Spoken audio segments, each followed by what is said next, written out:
Hi boys and girls. Today, this is your Wednesday read aloud and it is called Amazing Grace. And one of the last read alouds that I read to you, I said that the words are backwards, but then I watched my video and the words were not backwards when I watched it. So sorry, I was wrong about that. The way I'm looking at it now, the words look backwards, but they're not. Okay, so back to Amazing Grace. So this is a story about a little girl, as I'm sure you can tell by looking at the cover, and the title is Amazing Grace. So I think that Grace in this story is going to do amazing things. This is an example of realistic fiction. It's fiction, that means that it's a made-up story that the author made up, and it's realistic because this could happen in real life.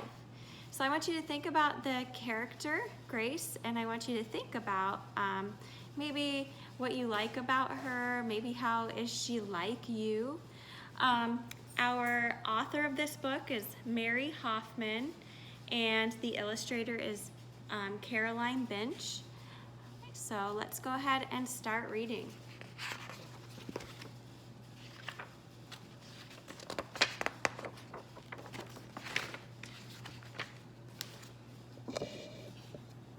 Grace was a little girl who loved stories. She didn't mind if they were read to her or told to her, or if they were in books or movies or out of Nana's long memory.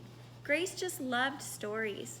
After she had heard them, and sometimes while they were still going on, Grace would act them out, and she always gave herself the most exciting part.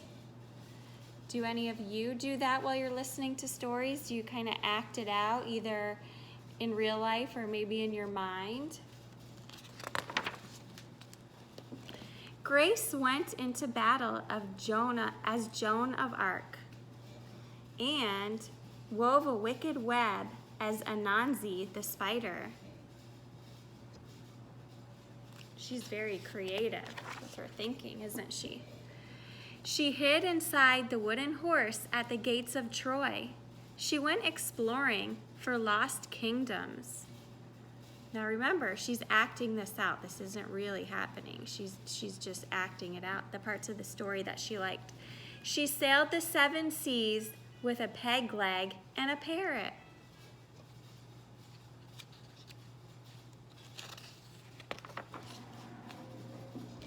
She was Hiawatha, sitting by the shining big sea water, and Mowgli in the backyard jungle.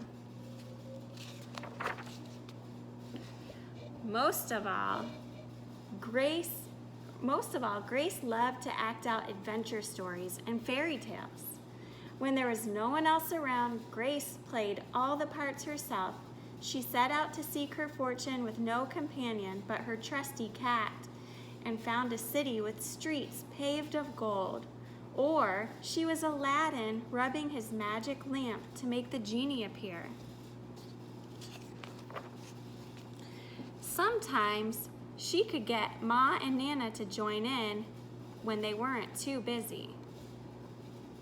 Then she was Dr. Grace, and their lives were in her hands.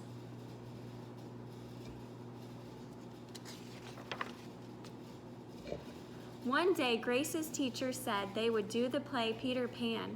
Grace knew who she wanted to be. When she raised her hand, Raj said, "You can't be Peter, that's a boy's name." But Grace kept her hand up.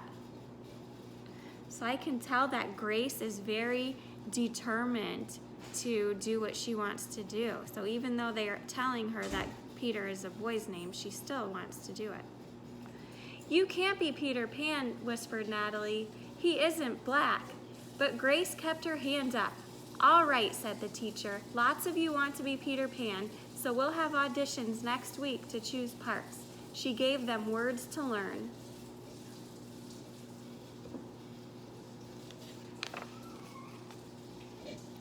When Grace got home, she seemed sad.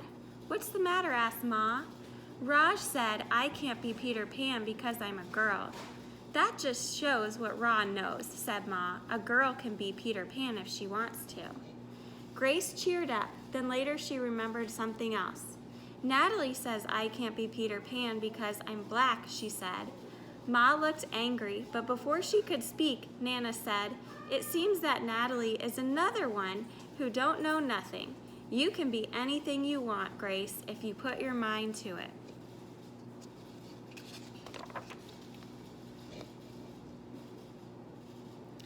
On Saturday, Nana told Grace they were going out. In the afternoon, they caught a bus and train to town. Nana took Grace to a grand theater. The sign outside read, Rosalie Wilkins in Romeo and Juliet in the sparkling lights. Are we going to the ballet, Nana? Asked Grace. We are going, honey, but first I want you to look at this picture. Grace looked up and saw a beautiful young ballerina in a tutu. Above the dancer said, Stunning new Juliet.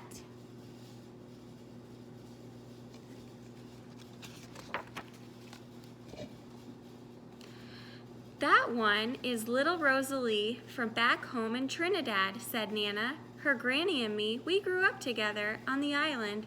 She's always asking me do I want tickets to see her Rosalie dance. So this time I said yes. After the ballet, Grace played the part of Juliet, dancing around her room in her imaginary tutu. I can be anything I want, she thought. On Monday, the class met for auditions to choose who was best for each part. When it was Grace's turn to be Peter, she knew exactly what to do and all the words to say.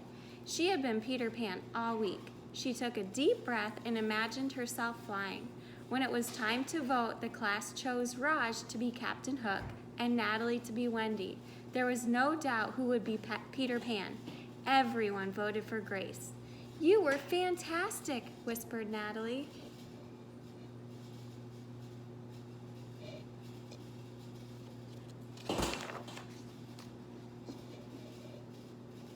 The play was a big success, and Grace was an amazing Peter Pan.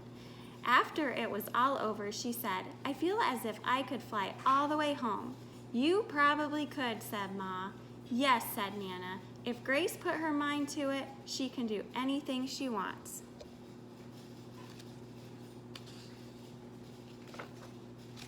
And that is the end.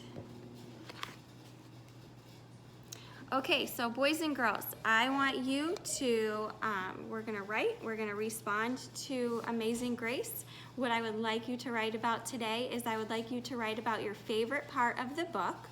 So I want you to write 1 or 2 sentences about your favorite part of the book, and I also want you to write what you thought of Grace. Okay, she's the main character. I want you to write a couple sentences about what you thought about Grace. Okay, so write that in your journal today. And, oh, it's Easter egg time.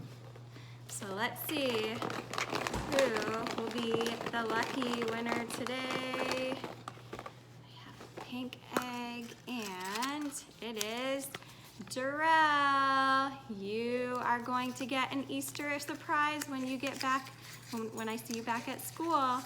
Okay, so keep listening to my stories every morning and you could have a chance to win. I'm gonna add Darrell to my list. And I will see you this afternoon or later today whenever you watch the next video. We're going to be doing math, lesson 3, 10.3 on graphs. I'll see you later. Bye.